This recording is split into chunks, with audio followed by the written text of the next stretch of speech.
এইটো হৈছে 3D image. এইটো মানে আমি যিটো বাস্তৱ জীৱনত যিটো কৰি থাকোঁ সেইটো 3D ইমেজত সদায় বেলেগ দেখাব, ওলোটাটো দেখাব।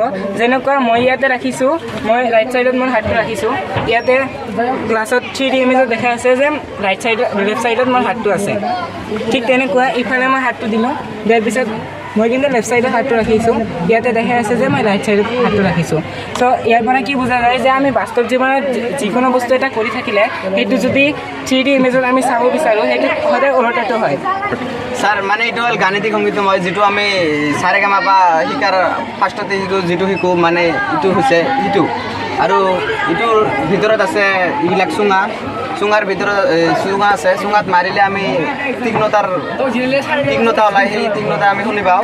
যেনেকুৱা আমি হাতুৰিৰে মাৰিম, হাতুৰিৰে মাৰিলে আমি তীক্ষ্ণতা ওলাইছোঁ। এনেকৈ যদি এটাকে মাৰোঁ তীক্ষ্ণতাটো বেলেগ বেলেগ হয়। আৰু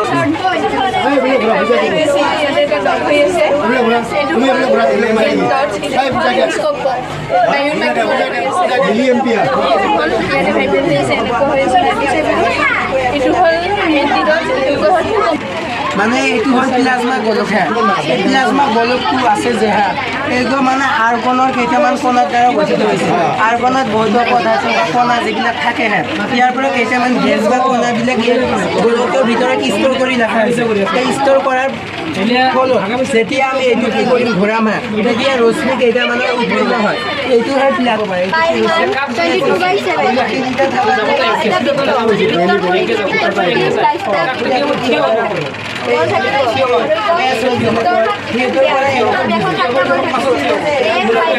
বুজি পাওঁ যে এইটো স্পৰ্শ কৰিবা, ইয়াতে হাত দিলে যে বুজিম যে এইটো আছে, বা টিনত হাত দিলে যে বুজিম এইটো টিন, বা লত হাত দিলে বুজিম ল। এইটো স্কুলৰ পৰা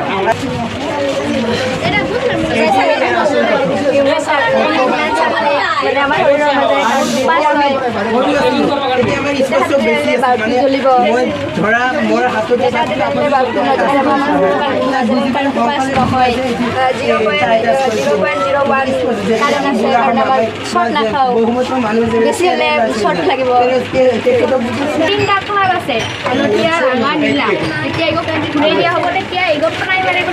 একে ৰঙৰ নীল হ'ব, আৰু যেতিয়া ইগ আৰু ইগ দিয়া হ'ব তেতিয়া ইগ আৰু ইগ একে দেখা হ'ব। যেতিয়া ইগ আৰু ইগ দিয়া হ'ব ইগ একে হ'ব, তেতিয়া একেবাৰে দিয়া হ'ব ইগ আৰু ইগ একে দেখা হ'ব। এতিয়া তিনিটা ৰঙে বেলেগ বেলেগ ৰঙৰ জ্ঞানচাকি হাইস্কুলত গোটেই ডিষ্ট্ৰিক্টতে কিছুমান স্কুলত চিলেক্ট কৰা হৈছে বিজ্ঞান প্ৰদৰ্শনী, মোবাইল বিজ্ঞান প্ৰদৰ্শনী, যাতে ছাত্ৰবিলাকে ৰিয়েলিষ্টিক বস্তুবোৰ নিজে চকুৰে নিজে মানে হাতেৰে চুই পেলাই চাব পাৰে। তাৰ কাৰণে আমাৰ স্কুলৰ পৰা 15জনমান ভলেণ্টিয়াৰ বুজোৱা হৈছে। আগতে সিহঁতে গোটেই ছাত্ৰবিলাকক ক্লাছ ৱাইজ বুজাই দিছে। ওচৰ পাজৰৰ স্কুলবিলাককো ইয়াতে আমন্ত্ৰিত কৰা হৈছে একৰ্ডিং টু মানে যিটো অৰ্ডাৰ আছিলে আমাৰ। 2 দিন ইয়াতে প্ৰদৰ্শনী হ'ব, কাইলৈও হ'ব, তাৰপিছত মানিকপুৰ হায়াৰ ছেকেণ্ডেৰীত হ'ব। আজি ভাটিপাৰা হাইস্কুল আহিলে, অহাকালি জনপ্ৰিয় হাইস্কুল আৰু আপোনাৰ জগন্নাথ পাৰা MV স্কুল আহিব। কাইলৈ আৰু ডেমনষ্ট্ৰেশ্যনো হ'ব ক্লাছত। আৰু এইখিনি আজি মোবাইল মানে চাইন্সৰ এটা ভাল এটা আহিছে, ছাত্ৰবোৰ বহুত উৎসাহিত হৈছে, চাই আছে। এইটোৱে ইমানখিনিয়ে আছে।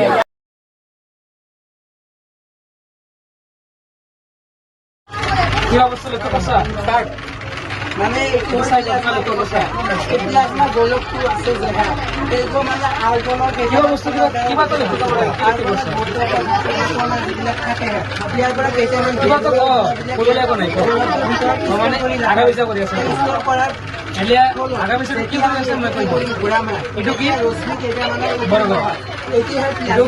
চাৰিটা বৰ্গ মানে এইটো 4টা বৰ্গ। এইটো চা ভিতৰত এটা বৰ্গ আছে, এইটো কি সৰু বৰ্গ, এইটো অলপ ডাঙৰ। ভিতৰটো ৰঙীন হালধীয়া, আৰু বাহিৰটো ৰঙা। এতিয়া চাই লওক, মই স্কুলত হোৱাইট চাবজেক্টটো আছে কলৰ ৰং কিবা লগাই দিওঁ, এতিয়া বুজা যাব। আজি মই চব মাটি যদি লগাই দিওঁ বুজা নাযাব। এনেকুৱা হৈছে, এইটো ৰঙা এইটো হালধীয়া, দুটা বেলেগ বেলেগ ৰঙ।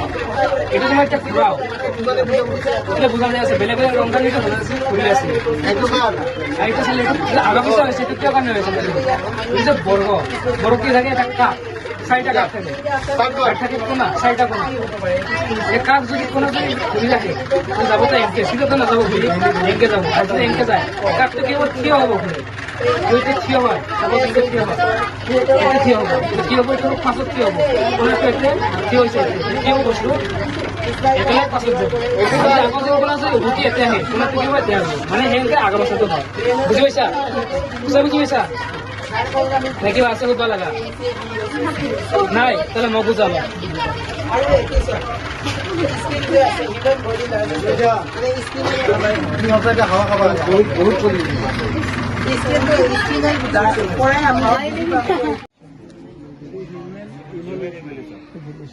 হিউম্যান ইভলিউশন মানে কি রিয়েকশন টাইম মানে কি ওয়ার্ডটো শুনি জানে আগতে রিয়েকশন টাইম কি আছে শুনিছা রিয়েকশন টাইম কি